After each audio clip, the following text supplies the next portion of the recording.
Hello, aspiring residents and colleagues. Did you know you might already qualify for the EB-2 NIW and not even realize it? It's time to take the reins of your journey towards gaining your permanent residency here in the US. Today, we are not just exploring the EB-2 NIW visa. We are empowering you to see the potential in your story. You might be closer to meeting the eligibility criteria than you think. I am here to walk you through the EB-2 NIW eligibility. The information is straight from the USCIS website. After this episode, you decide. It's your future, it's in your hand. Let's dive and unlock your path to the PR here in the US.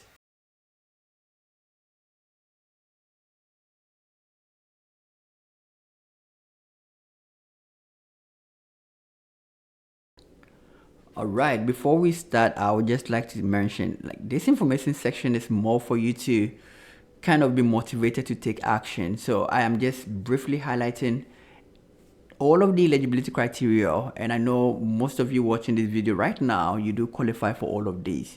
So I'm really looking forward that after this content, after this video, you would definitely be motivated to take the action. I know I had mentioned every information that I share with you is directly from the USCIS website. And so as you can see from my slide, right on the bottom with the laser, this is a link directly to the USCIS website where I get all this information. So this is not made up. This is not based on my experience. Of course, that's part of it. But every experience that I've had, I had always confirmed from the website. And that actually gives me more like a leverage, a leeway that what I'm doing is actually right. So with that said, let's get into the nitty-gritty of this information section. So we're talking about the eligibility criteria for EB-2 NIW. And on the USCIS website, in fact, the EB-2 NIW visa category is actually designed for people with advanced degree. That is one of the main criteria. And again, I know people watching me right now, for this eligibility criteria points, you actually made it, because I know a lot of people I speak with, they either have masters or they have PhD degrees. Now, this is also to point out, and as I had explained in my content about the 5 myths of EB-2 that has been busted, I did mention not people with PhD degrees are only qualified for this, but people with master's degree and actually people with bachelor's also qualify to use this route. Now, with bachelor's, you have to demonstrate 5 years of experience. I recently, it's just less than a week ago, where a friend of mine reached out. She had her EB-2 NIW approved. What is her profile? Her profile is basically she has a bachelor's degree and she has 7 years of working experience here in the US. So that to say, this is actually a myth when people have a perception or idea that this is only for people with PhD. As you can see, a master's degree, a PhD, or bachelor's with 5 years of experience, you are eligible to use this route to secure your permanent residency. In my profile, I had a master's degree. And so there you are. If you have a master's degree, don't sit down, don't waste time. Just take the actions to proceed to secure your permanent residency. Now, the second bunch of this eligibility criteria comes with the exceptional ability criteria. Now, there's a lot of debate about what exceptional ability is. A lot of people have different way of explaining this, but this is actually what USCIS defines exceptional ability.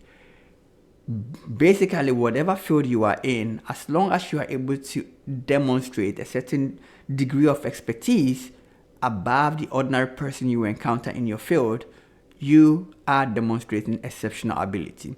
So take, for example, if you are a data scientist, why should USCIS waive off the PERM process for you? Basically, in order to do that, you have to provide documentation to support that if we should pick an ordinary person in the US, so let's say a citizen, and yourself, you have that level of expertise above that person. But how you would define that is something that I am here to share with you. And I know after this section, you'll be like, oh, wow, I never knew this. Let me go ahead and then use this process to secure my permanent residency. So with exceptional ability, USCIS is asking you just prove at least three, right? At least 3 of the following documentations or bullet point I'll be sharing with you. The first one is, if you want to demonstrate you have an exceptional ability, prove to me that you have an official academic record. And this is to the first point, right? If you have an advanced degree, you are done with your master's, you're done with your PhD, you're done with your bachelor's, there's always a documentation to prove. So this is a very easy way of proving or showing that you are really eligible to use this route to secure your permanent residency. I am yet to find somebody who completed a master's or PhD or bachelor's without an official academic record or like a proof of degree. So this is an easy way. This is very easy, and I know a lot of people watching can check this off the mark. Like, okay, we check, we qualify. Let's move on to the next point. Letters documenting 10 or more years of full-time experience. I always tell people, right, although the requirement for EB-2 does not, you don't need to have a work to actually use this route, because, for example, people who are doing PhD, they are not working. So how would they be able to demonstrate they have 10 years of experience? But they are using this route to get their permanent residency. So when it comes to the years of experience, I always tell people, don't take it as a very hard and fast rule, right? If you're able to demonstrate even a little years of experience in the same line of work you are applying for the EB-2N, you should be good. In my case, I had 5 years of experience here in the US. Wait, not here in the US, sorry, combined from Ghana and the US. I had about 5-6 years of experience, and I used that to back my case up. So I have less than 10 years of experience, but I got myself approved. Talking about my friend who has bachelor's, like I mentioned, she has 7 years of experience, yet she got approved. So, like I mentioned, don't take this 10 or more years of full-time experience as a hard and fast rule. Let me also mention this. So when we talk about full-time experience, basically what it means is whatever you are doing, it should be in the same line of work. So for example, if you were teaching back home in your country, let's say you were teaching science, chemistry, whatever. You came to the US, you studied masters in chemistry. Now you were a chemist or doing something related to that. That is a line of work. But let's take, for example, you were teaching. Yeah, again, I don't know why I'm picking on teaching, but it's just something that just comes to my head right now. You are teaching in Ghana, and then you switch, and then now all of a sudden you are like a doctor or something. Maybe this is a bad analogy, but what I'm trying to say is anything that you were doing when you want to provide documentation for a proof of experience, it should be in the same line of work. The third bullet point is a license or certification to practice the profession. So think about it. If you want to become a professional doctor, a medical doctor, you have to have a license, right? You have to pass a certain license. But for us who are not in the medical field, we call it certification. Now, certifications are ways to prove you have a certain level of expertise, technical expertise in your domain of work. So for example, a lot of people who are into data scientists are now also looking into getting certifications in cloud analytics, right? So we talk about AWS, we talk about Azure. They are writing like machine learning specialty certifications in these. That is a demonstration of exceptional ability because those exams are very, very hard. You have to have a certain level of expertise, in what you do to be able to pass the exams. So any certification in your area of field that you think you should, you think it's available, I would encourage you that please write. Now, I have a lot of people that ask, well, in my field, there is no certification to prove that I have an exceptional ability. My answer is always write PMP, right? Because project management is like a broad way of demonstrating exceptional ability. It is not easy managing a project.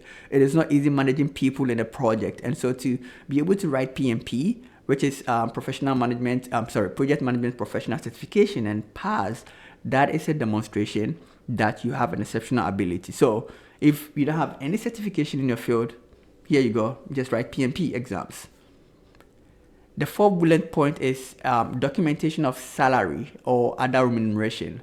Again, remember that one of the advantages of using EB-2 NIW is because work-related stuff is waived off. So basically, although this is just like demonstrating like 10 or more years of experience, this is not something that is a hard and fast rule, because I know a lot of people who are in their PhD program and got approved. So technically, salary is not really like something that is really subjective in their case, right? As long as they're able to demonstrate that whatever they intend to do is going to be of substantial merit to the economy, that is fine enough. That is also to say, if you working, cause like I was not doing my PhD, I was in a master's program and working, and so I was able to back up my case with my salary. So if you are able to do that, that is also fair enough. But for everybody that is in school, that wants to use this route, this, although it's part of the process, it's part of the documentations, it is not a hard and fast rule. Remember, you need to prove at least 3 of these. So if you are not working, you don't have salary, that is fine. You will still meet other criteria. The other point is you have to show a proof of membership in a professional association or professional organization. A lot of these professional association, to be able to join, you have to meet a certain criteria. And I will use example PMP. To be able to be part of the PMI organization, you have to have been in the project management business for a certain number of years. You should have at least bachelor's degree.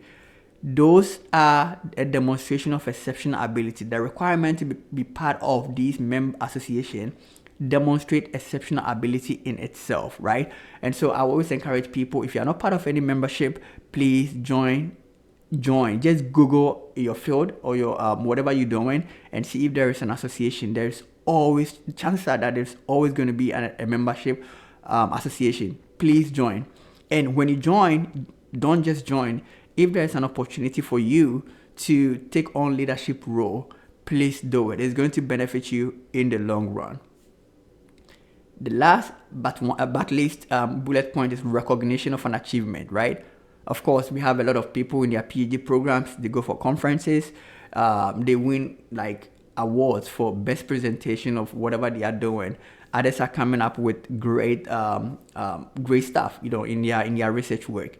Even at your workplaces, you are getting recognition for demonstrating outstanding performances. In school, doing your masters, the same, right? Academic excellence. All of these are recognition of your exceptional ability. Because if you are being recognized for outstanding performance, it means among your peers, they saw that you have that level of exceptional ability way beyond your counterpart. That is why you were awarded. So anything that you have been able to accumulate in terms of recognition from your school, from bachelor's till now, it is a very good and solid documentation to back your case.